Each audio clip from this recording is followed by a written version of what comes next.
Selamat malam Ibu. Saya coba jelasin tentang komunikasi massa ya Bu. Baca nggak apa-apa ya. Eh, Menurut saya komunikasi massa itu adalah komunikasi yang menggunakan media massa baik cetak ataupun elektronik. Seperti kalau untuk cetak seperti surat kabar atau majalah. Dan untuk elektronik tuh seperti radio, televisi. Sekarang beralih ke handphone, gadget, perangkat gadget yang dikelola oleh suatu lembaga atau orang yang dilembagakan yang ditujukan kepada sejumlah orang yang tersebar di banyak tempat. Jarak fisik yang jauh, anonim, dan heterogen. Pesan-pesannya bersifat umum, disampaikan secara cepat, serentak, dan selintas, khususnya media elektronik. Selain itu tidak memungkinkan umpan balik yang segera. Mengutip dari Wikipedia, komunikasi massa adalah proses di mana organisasi media membuat dan menyebarkan pesan kepada halayak atau publik. Organisasi-organisasi media ini akan menyebarluaskan pesan-pesan yang akan mempengaruhi dan mencerminkan budaya suatu masyarakat. Lalu informasi ini akan mereka hadirkan serentak pada halayak luas yang beragam.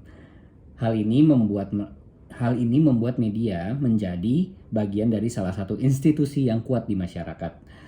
Dalam komunikasi massa, media massa menjadi otoritas tunggal yang menyeleksi, memproduksi pesan, dan menyampaikan kepada halayak. Ya, menurut salah satu ahli dari pakar komunikasi, menurut Bittner, definisi komunikasi massa yang paling sederhana yaitu komunikasi massa adalah pesan yang dikomunikasikan melalui media massa pada sejumlah besar orang. Dari definisi tersebut dapat diketahui bahwa komunikasi massa itu harus menggunakan media massa.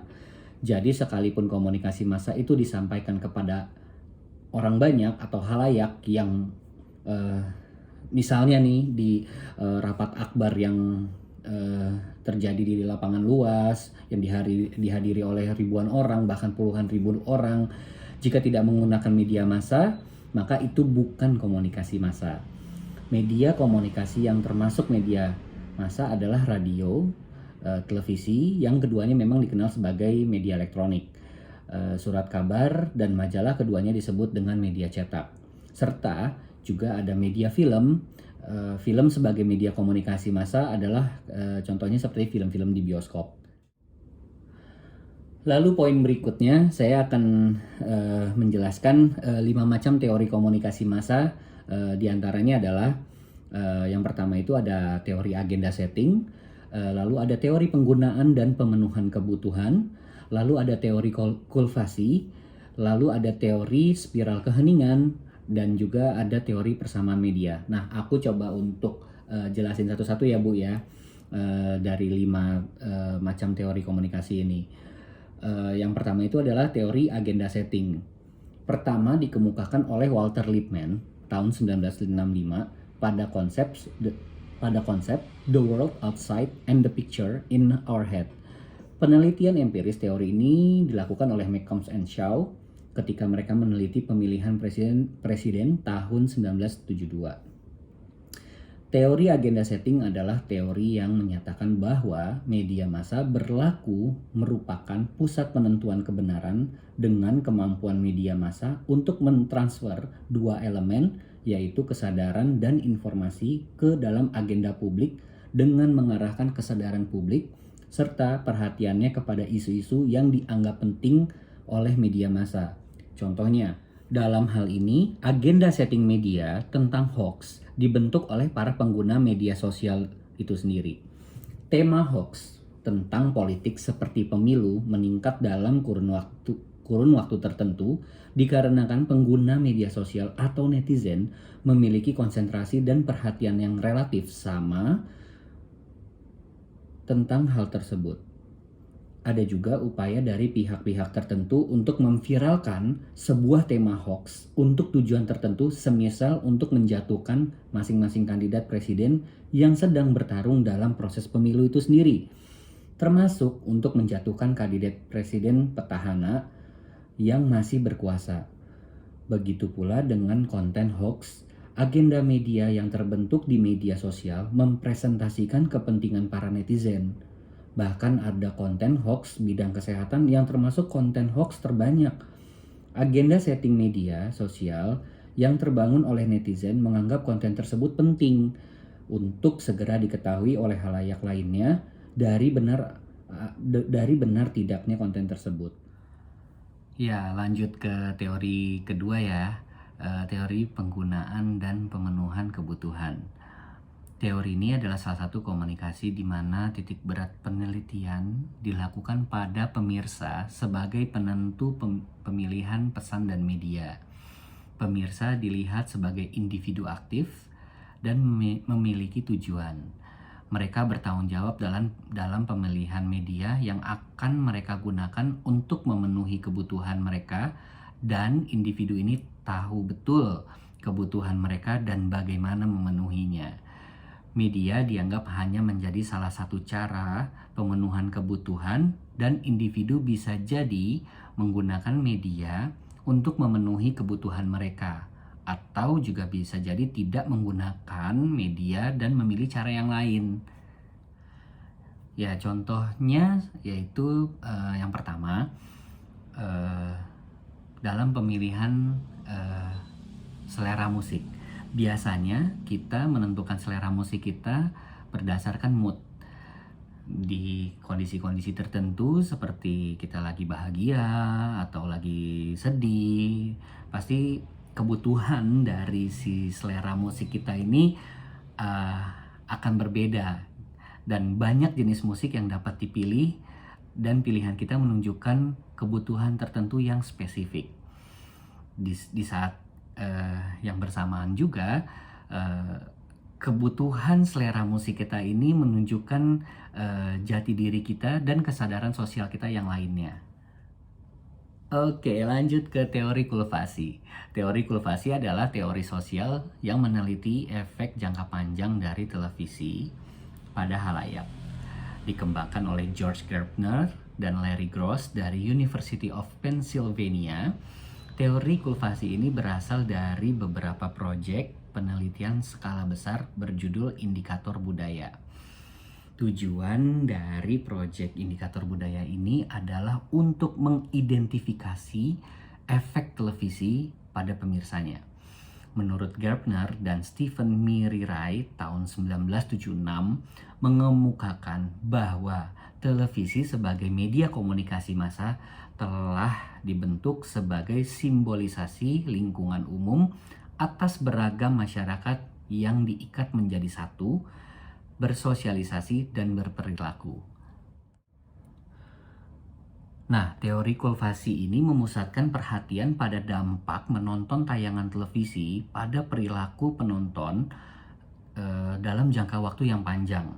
Teori ini beranggapan bahwa manusia yang selalu menonton tayangan tertentu dengan waktu yang lama, maka mereka akan memiliki sebuah pemahaman bahwa dunia di sekelilingnya seperti yang ditayangkan di televisi. Mungkin bahasa yang gaul sekarang dibilang halu kali ya. Misalnya saja, seseorang yang selalu menonton acara-acara yang mengandung tayangan kekerasan, baik film ataupun berita, dengan durasi yang lama dan frekuensi yang sering, maka akan memiliki pola pikir bahwa perilaku kekerasan seperti yang ditunjukkan di film mencerminkan kejadian yang di sekitarnya dia. Kekerasan yang dipresentasikan di televisi dianggap sebagai kekerasan yang terjadi di dunia. Ini aku ambil salah satu contohnya aja ya Bu. Pada saat ini salah satu sinetron yang sedang tayang di salah satu stasiun TV nasional memberikan dampak yang kurang baik bagi para pemerannya di dunia nyata. Salah satunya adalah ketika si pemeran utama laki-laki dijodohkan dengan pemeran utama wanitanya di dalam kehidupan dunia nyata oleh para si pemirsa dan fans garis kerasnya itu. Walaupun si pemirsanya ini tahu betul bahwa sang pemeran utama laki-laki sudah memiliki istri dan anak di kehidupan nyatanya. Dalam cerita di sinetron, memang pemeran utama laki-laki dan pemeran utama wanitanya ini diceritakan sebagai sepasang suami istri. Dan pemirsanya menginginkan hal tersebut dapat terjadi di kehidupan nyata. Kita lanjut ke teori spiral keheningan. Teori spiral keheningan atau spiral of silence theory adalah teori yang diperkenalkan oleh Elizabeth Noel Newman tahun 1973, di mana pada tahun tersebut media massa sedang berjaya. Teori ini mengungkapkan kelompok minoritas cenderung akan diam atau tidak berani mengungkapkan pendapatnya karena takut terisolasi. Mereka akan mengikuti pendapat kelompok mayoritas, sehingga kaum minoritas tenggelam dalam kebungkamannya terhadap kaum yang mayoritas. Pandangan dominan yang berasal dari kaum mayoritas ditunjukkan oleh media semakin menguat dan berkembang menjadi opini publik. Sedangkan pandangan yang berbeda menjadi semakin bungkam dan kelompok minoritas semakin tidak bersedia mengutarakan pendapatnya sehingga terbentuklah spiral keheningan. Contohnya di sini kita ambil contoh mengenai kasusnya Pak Ahok ketika beliau dituduhkan menistakan agama. Kaum mayoritas beropini bahwa Bapak Ahok benar-benar menista agama, sedangkan kaum minoritas beropini sebaliknya. Di sini opini kaum mayoritas menekan opini dari kaum minoritas sehingga muncul pendapat umum bahwa Bapak Ahok ini benar-benar melakukan tindakan menista agama, sehingga kaum minoritas menjadi ragu untuk menyuarakan pendapatnya, dan opini kaum mayoritas lah yang akhirnya diterima oleh masyarakat. Oke Bu, ini adalah teori yang terakhir, yaitu teori persamaan media. Teori persamaan media atau yang dikenal sebagai teori media equation adalah salah satu teori komunikasi yang menyatakan bahwa orang akan cenderung untuk memperlakukan komputer dan media komunikasi lainnya seperti halnya manusia atau tempat yang nyata. Efek dari fenomena ini terhadap manusia yang mengalami hal ini adalah mereka yang akan berperilaku dan memberikan tanggapan atau respon dengan cara yang tidak terduga, bahkan tidak disadari sama sekali. Contohnya, pada teknologi iPhone saya atau gadget saya terdapat fitur Siri, di mana fitur ini berperan layaknya asisten pribadi saya dalam menjalani kehidupan sehari-hari. Dan bahkan saya sendiri mulai ketergantungan sama fitur ini, karena saya udah menganggap bahwa Siri ini adalah partner saya dalam melakukan kegiatan saya sehari-hari, termasuk dalam membantu saya melakukan pekerjaan, sampai mengingatkan saya untuk tidur lebih cepat, untuk makan, untuk istirahat, untuk berjalan atau olahraga, bahkan juga sampai mengingatkan saya tentang untuk bernafas. Jadi sampai segitunya fitur ini bermanfaat untuk saya. Demikian penjelasan saya tentang komunikasi massa. Mohon maaf jika ada yang kurang.